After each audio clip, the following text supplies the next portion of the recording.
What's up, guys? Today I would like to talk to you about my fucking DRZ. So when I bought my DRZ, I bought it from a guy who acted like a kid. He was 26-year-old. I mean, I've talked about this before. He was like, no, I think he was like 27. He still lived with his parents. He didn't have a job, and they had bought him a DRZ. He decided to, put some mods on it. He decided to do a fender eliminator kit. When he did the fender eliminator kit, he did it all wrong. He cut the clip to the main wiring harness off. So, like, the wires that I have to work with to actually fix a fender eliminator kit are the actual, like, wiring harness. It's not the actual, like, where the old brake light used to attach to the wiring harness. It's the clip before it, which really fucking sucks, because if, I try to sell it and someone's like, yeah, I don't want this anymore, I gotta do something else, they're pretty much fucked. But getting back to what I was talking about, so when I check out the bike for the first time, I take it home for the first day. I start looking into all the wiring harness in the headlight and the wiring harness in the seat, because I looked at inside the seat and all I saw was like plastic bags and like black tape. So I was like, okay, well, obviously we have to fix whatever this guy did, right?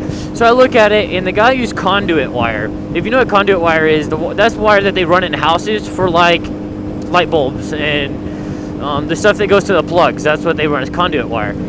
There was conduit wire ran from the wiring harness to the actual turn signals and the fender eliminator, which is, it's just an LED, stop start, just a regular old fender eliminator kit. It's a ProCycle fender eliminator kit.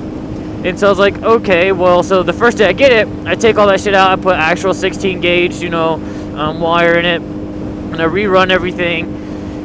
And then I start looking into where the start-stop switch is in the front.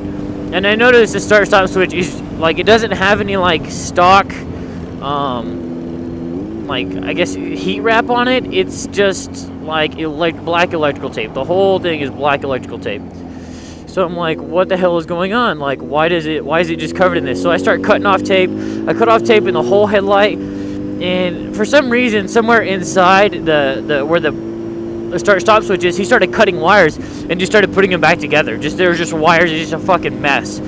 So after talking to him, I finally, had him give me $100 so I could buy a new wiring harness. And when I did, I figured, that was the problem with the brakes, because the brakes still wouldn't, engage. Like when I'd click the back brake or click the front brake, the brake light in the back wouldn't turn on. So I was like, okay, so I put that in, and then I couldn't figure out how to, set the start-stop switch click thing, the brake click, how to set that. So I didn't really mess with it, and so I couldn't figure it out. I tried the wiring diagram from the DRZ. I tried the wiring diagram from the freaking ProCycle. I tried everything. I tried all these different ways to get this freaking brake light to work. And when I was doing it, I just got so desperate that I was just switching wires around. I was switching, I had 3 wires from the fender eliminator kit and 3 wires from the bike. So I just keep switching them. Sometimes I get the light to turn on, sometimes I wouldn't. Sometimes it would turn on brighter, sometimes it wouldn't, depending on how I set the wires up. Right? Well, I started on Thumper Talk, and that was like when I bought the bike, so like June. May, June. And so I was like, okay, well, this sucks dick. And so I'm just gonna leave it alone and ride it on the trail because I don't need the brake light. Well, here recently I've been thinking how I want to actually ride it on the street, and I knew that I needed to fix this brake light, so I started digging in it this morning. Actually, 2 days ago, I got on Thumper Talk, and I started, probing. I told everybody that I, laid out the whole situation.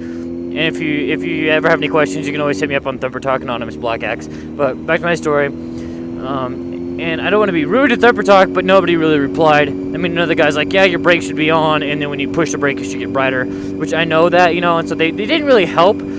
But then I did read some other forums about how, people, a rock would get stuck in between the back brake and the, the button. And so the rock would get stuck in there, so the light was always, would never turn on. And so I was like, well, maybe my back brake is completely engaged. So, my brake light's always engaged. So I looked at it, and I thought it was jammed at first, but then I didn't realize that the back brake works when you pull the back brake down. The thing comes away from the button extends, and then from there, that's when the light turns on. There's a little click. So I look at it, and it wasn't even touching the button. So when I would push the back brake, so technically the bike thought that I was braking all the time because the button wasn't pushed.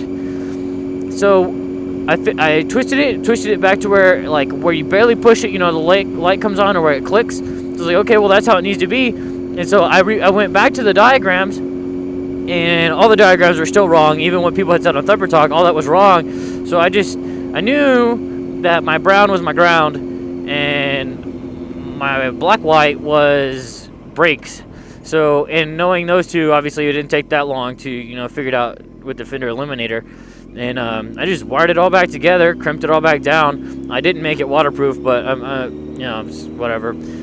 Just crimped it all back down and tested it out, made sure that it ran. And then right when I'm like, okay, I'm done, I started putting all my tools away. I was like, I better turn on this bike because this headlight's been on forever, and if it's on for too long, you know, it can, you know, die.